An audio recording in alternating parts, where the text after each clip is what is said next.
Hello, I'm Maria Hall Brown, and this is LA Currents. A new report says that temperatures worldwide are up by 1 degree. It's wetter in the east and drier in the west. Here locally, our snowpack is down by 40%, and we're into a second year of a severe drought. And so you know what that means for Los Angeles. Here to tell us how we can protect ourselves and make sure that everything goes well this fire season, I'm delighted to be joined by Fire Chief Ralph Terrazas.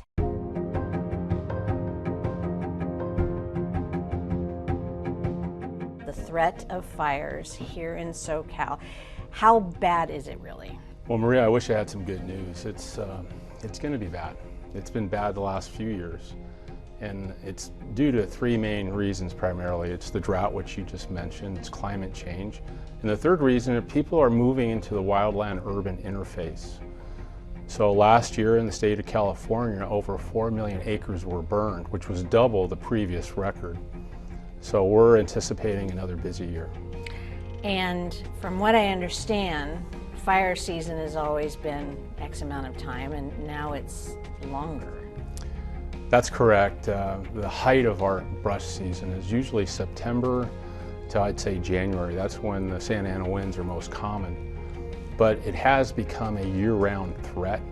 Earlier in the year, the fuels are still moist, so it really doesn't get a chance to pick up steam, and the Santa Anas aren't pushing it.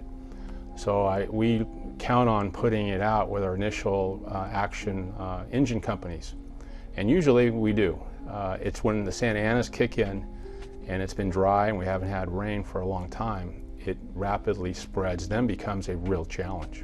Okay, so with all of this unfortunate information that everyone has been able to gather, and this is incredibly pertinent to you as fire chief, what is LAFD doing in order to help prepare for the worst as you keep your fingers crossed for the best? We do this every year. We've been doing it for most of my career. I have 37 years now in the fire department. And we have annual training, refresher training for our chiefs and our captains. We have annual fire company brush drills to keep refreshed on all the skills that you need. We also are always looking at new technology to get a head start on fighting these fires. We're very proud of our relationship with UC San Diego. We've initiated the Wi-Fi projection system, so we know within the first few minutes where that fire is going to travel to. In the last few years, we added another layer of technology. We call it the FIRUS. It's a fixed wing real-time intelligence system. What that is, two fixed wings launch and they go above the helicopters, they fly the perimeter, and they send down images to our dispatch center. And I get those images on my phone as well. They confirm the perimeter of the fire, and that gets transmitted to the incident commanders on the ground. We serve that function for Southern California. We're the Southern California Wildfire Center here in Los Angeles.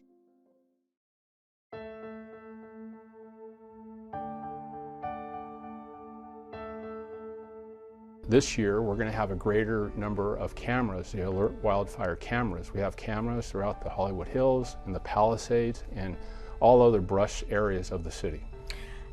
Something that we were sort of talking about before we actually officially started this chat is fire science and learning the behavior of fire, because it has certain patterns, but it's also an enormous quagmire of unknown. So what have we learned in particular because of these technologies that you just mentioned about the behavior of fire? Are we getting better at understanding what it's going to do?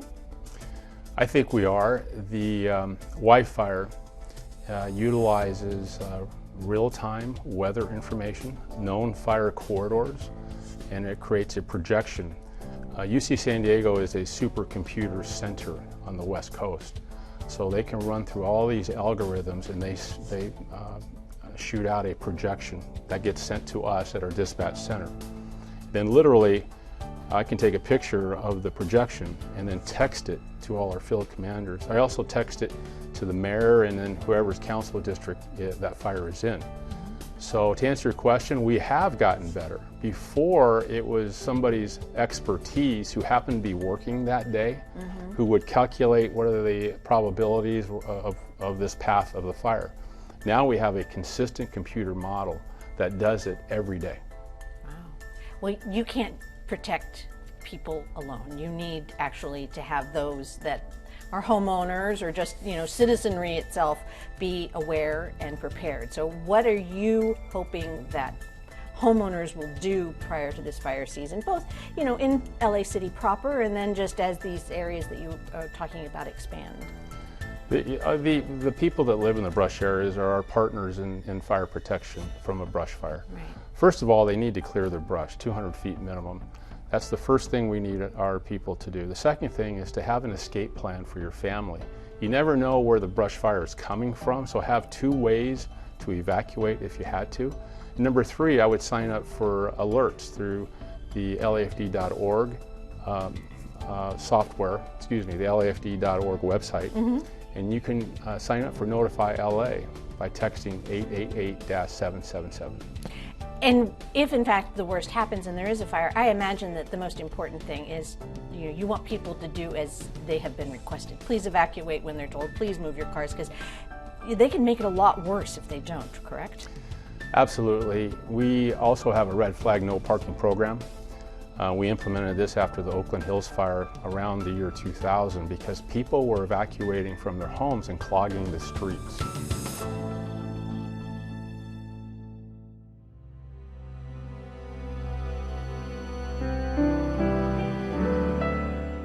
What are things that maybe people won't think about? And I'm just going to toss out some things, and you can say if I'm right or wrong. Extra garden hoses, attached around the house. Does that help you? Well, if there's nothing else, it is a help. Our hoses are larger diameter and flow a lot more water, but typically when the system is being drained by multiple engines pulling water out of the hydrants, the pressure is very low. I see. So depending on pressure, if we have pressure and water, we'll use our lines. We can also draft from swimming pools or lakes or the ocean if we had to. So we have alternative ways of getting water. But I would encourage people, if you have a hose, to have it ready. Those are rubber, and of course they're going to burn, but sometimes you never know. It might be a tool that you may need. And also in terms of fire protection, I was listening to some fire prevention things, just be incredibly cognizant and aware of things that you may be doing that cause a problem, like towing something with a chain and a spark, whatever. I mean, what are some of the things that start a fire that you feel as if someone didn't do on purpose, but they were not aware enough to understand? There's the usual things. It's like unattended campfire, discarding cigarettes. A few years back, we had somebody who was clearing brush with a weed whacker, and they hit a rock, which created a spark, which started a brush fire. That is so ironic. Well, and terrible, but still. Well, there's been some provisions now. If you do that, you have to have an extinguisher nearby. You have to have the ability to dial 911, and there's some things that the city learned from that. So last year or the year before, somebody was driving in Northern California on a flat tire, and that created sparks. It got into the brush and created a large fire. So there's a lot of causes, but about well over 95% are human accidental starts. I was going to ask you that because last year being a record year in California fires, what the percentage were of human accidents, acts of nature, lightning, and then the most horrific component, literally arson, people doing it on purpose. So it's mostly just human error? Human accidental starts. The Northern California fires were last year primarily lightning strikes and down power lines. When the wind gets to be a high speed, it blows the lines and they break and they fall into the brush where they arc, and then you have the start of a fire. Thank you so much. Well, thank you, Maria. I appreciate the opportunity to come visit with you every time. And your questions are challenging, and I get to share what we're doing in those areas, and I'm so proud of our fire department. Well, we're proud of you too. All Thank right, you. thanks so much. Thank you. And that's a wrap on this LA Currents.